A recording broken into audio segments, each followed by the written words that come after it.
l'affaire Marina, un rapport évoque les dysfonctionnements institutionnels. Parade de Le Mans fait son cirque, pluie et féerie au programme, c'était samedi dernier, avec les intermittents qui ont défilé en tête de cortège. Et puis 24 heures roller et rallycross de Lavaret, ce sera le résumé sport en fin de journal. On reparle de l'affaire Marina avec un rapport publié aujourd'hui à l'initiative du Défenseur des droits. Outre l'évidente responsabilité de ses parents dans le décès de la petite fille en 2009, sont mis en évidence un certain nombre de dysfonctionnements institutionnels déjà révélés lors du procès d'assises. L'auteur évoque l'enquête de gendarmerie défaillante, classée sans suite, un manque de rigueur des personnels de la protection de l'enfance et des institutions qui souffrent d'enfermement.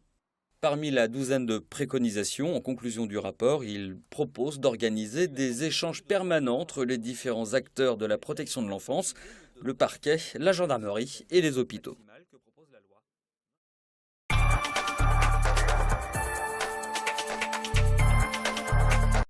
La Sarthe vieillit et c'est confirmé par le recensement 2011 publié par l'INSEE. Premier élément, la population sartoise s'accroît. Elle est passée d'un peu plus de 553 000 habitants à un peu plus de 565 000 entre 2006 et 2011, soit une augmentation de 12 236 Sartois. Deuxième élément notable, le vieillissement de la population. Le nombre de Sartois âgés de 15 à 44 ans est en baisse depuis 2006. C'est bien que les plus nombreux sont désormais les 45-59 ans, au nombre de 113 705. Quant aux plus de 75 ans, ils sont 6 000 de plus qu'en 2006.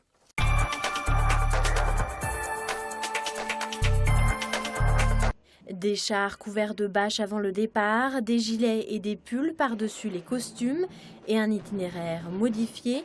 La pluie n'a pas vraiment épargné la parade ce samedi. Mais malgré les gouttes, le moral des circassiens n'est pas entamé. Bien, on espère que le soleil va venir sur tout ça, mais sinon tout le monde est prêt, il n'y a pas de souci. Dans la bonne humeur, vous voyez, les enfants sont joyeux, maquillés, donc tout va bien. Et les toutes jeunes danseuses n'attendent qu'une chose, partir à la rencontre du public. On va faire des petites chorégraphies et puis on va regarder les autres aussi. C'est l'heure du départ avec un gros challenge, mettre tout ce petit monde en ordre de bataille. Et pour ça, on peut compter sur les arbitres. On est là pour mettre des cartons jaunes ou cartons rouges à ceux qui font n'importe quoi, comme par exemple, là, voilà, il y a des gens qui lèvent les bras, en principe c'est interdit. Voilà. On gère un petit peu l'avancée, on recule, voilà, etc. On peut faire des jeux aux gens et voilà. La parade remonte la rue Voltaire, puis le tunnel, avec, comme prévu, en tête de cortège, les intermittents.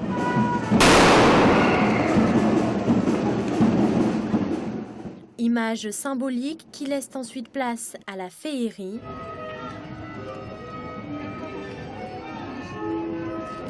Devant un public moins nombreux, mais conquis par le spectacle. Il y a le parapluie, on a tout ce qu'il faut, c'est très très joli. Magnifique. Et à l'arrivée, la jolie danseuse retrouve doucement la terre ferme, encore sur son petit nuage. Il fallait interagir avec le public, mais c'était extra. Public extra, jeter des paillettes, du sourire, des bisous. Les rues du Mans se sont illuminées samedi soir avec jusqu'au bout des instants de magie.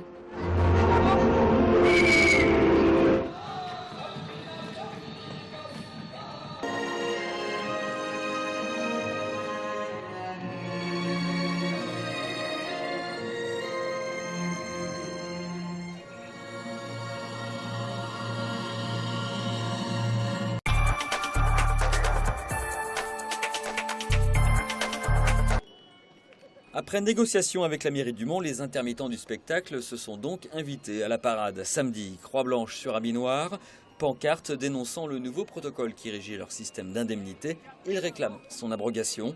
Des intermittents qui ont pris la tête du cortège avant de s'adresser directement au public lors d'une courte allocution.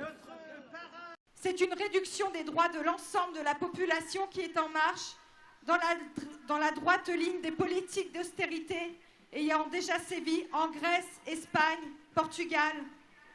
Nous sommes tous concernés, soyons solidaires. Nous tenons également à dire que l'annulation du festival Le Mans fait son cirque par le maire prive artistes et techniciens à la fois du droit au travail et du droit de grève.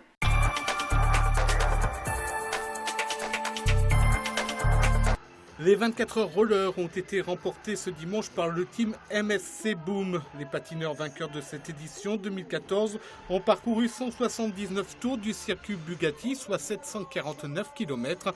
Ils ont devancé de 3 tours l'équipe du centre hospitalier Chauvin-Arnoux. La 3e place revient à Longchamp Roller Team. Ça n'a pas été évident, on a pas eu des conditions climatiques clémentes et on a décidé dans les premières heures de durcir la course. On s'est rendu compte que l'équipe belge avait un peu de mal à suivre dans ces conditions humides, donc voilà, on a décidé de prendre un tour le plus rapidement possible. Ça a mis quelques heures et puis après on a réussi à contrôler la course en prenant successivement un tour dans la nuit et puis un 3e tour au petit matin, donc ça s'est plutôt bien déroulé pour nous. Du beau spectacle ce week-end à Lavarée avec le traditionnel rallycross. Une centaine de pilotes étaient présents pour cette 5e manche du championnat de France. Parmi eux, Julien Ardonnière. Le Manceau, âgé seulement de 16 ans, participe à sa première saison de rallycross dans la catégorie Twingo Cup. Ce week-end, il s'est hissé jusqu'en demi-finale. Et puis, 2 Sartoises seront au départ du Tour de France samedi prochain. Nicolas Hédé pour la Cofidis. Il participera à sa 2e grande boucle. Et puis, la bonne nouvelle est tombée ce dimanche en début de soirée en ce qui concerne Benoît Jarier. Son équipe Bretagne Séché Environnement l'a retenu pour participer à ce qui sera son premier Tour de France. Départ de la grande boucle samedi de Leeds.